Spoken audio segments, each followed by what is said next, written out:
How do you write a plot twist that will shock the audience while still being believable? Here are the 3 tips on how to craft a potentially mind-blowing plot twist that your story will be remembered by. But if you're new here and you love stories and storytelling tips, make sure to subscribe and hit the bell and I'll keep you updated with future videos. But without wasting any more time, here's the first tip. The success of a plot twist lies in where it falls on the spectrum of guessability. This is a spectrum of my own devising, since I'm pretty sure guessability is not even a word. But to explain what I mean, imagine you had plot twist A, and this is the kind of plot twist that is highly guessable. It is almost laughable how obvious this plot twist is. These are the kind of plot twists that appear in children's movies like Scooby-Doo, and you can usually have a fairly good guess at who the villain is, and if you're observant, you'll probably be right most of the time.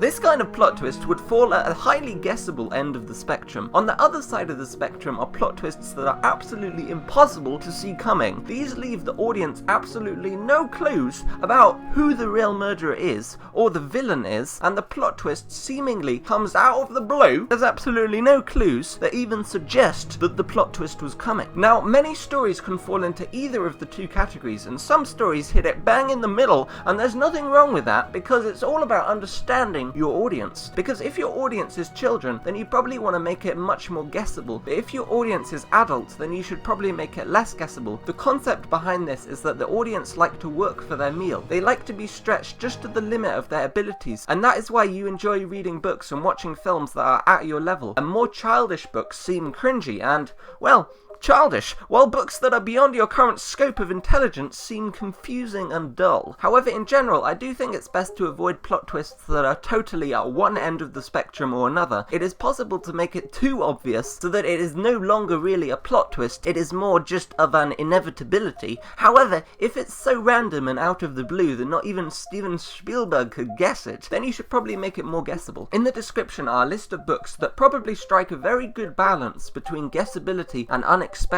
if you want some inspiration. So this is really the foundation of plot twists, to discover your target audience's intelligence and then apply that to the guessability of the plot twist. However, in most cases with young adult and adult audiences, you want to leave enough clues so that the alpha readers might see the plot twist coming, but the beta readers probably won't. So the next 2 tips are about exactly how to do that. And the second tip is, when you leave a clue, divert the reader's attention elsewhere to where the action is. That way they are less likely to spot the clue in the moment, and when the plot twist happens, there will be a "how did I not see that coming" moment, when the reader remembers all the previous clues in the book, but when they were reading them, their attention was diverted elsewhere to where the action was. For example, you could slip in a piece of dialogue or mention a detail about someone's behavior while something more pressing is happening at the same time. Perhaps you mention that one of your characters looks a bit nervous, but the main attention is on the fight scene. Only later do you discover that that character wasn't nervous because of the fight scene, but they were afraid that their secret would be revealed. So the secret is really to include clues subtle enough so the audience could potentially, if they're very observant, guess the plot twist. That leads me on to tip number 3, which is more of a test that you can conduct to see whether your clues are subtle enough. That is to get someone else to read the story up to the point just before the plot twist is about to happen. It would help if that person is a moderate reader, someone who reads anywhere between 5 and 50 books a year. If they read over 50 books a year, then it's probably getting into the realm of avid readers where they're much more likely to guess the plot twist. But the key is to ask them this question: how do you think the story ends? If they answer with the exact plot twist, then you should probably change something. That is an indication that the plot twist is too close to the guessability end of the spectrum. But if they don't guess the ending, then you could let them read to the end and then ask them a second question: do you remember any of the clues left throughout the book that hint at the plot twist? And if they answer no to that, then it is an indication that it is too close to the unexpected end of the spectrum, and you should probably make your clues more obvious. So those were the 3 tips. If you enjoyed, give it a like and comment. What is your favourite plot twist book that you've ever read? Mine is probably Harry Potter and the Prisoner of Azkaban, but I'm looking forward to any of your recommendations, and I'll see you in the next video. Goodbye.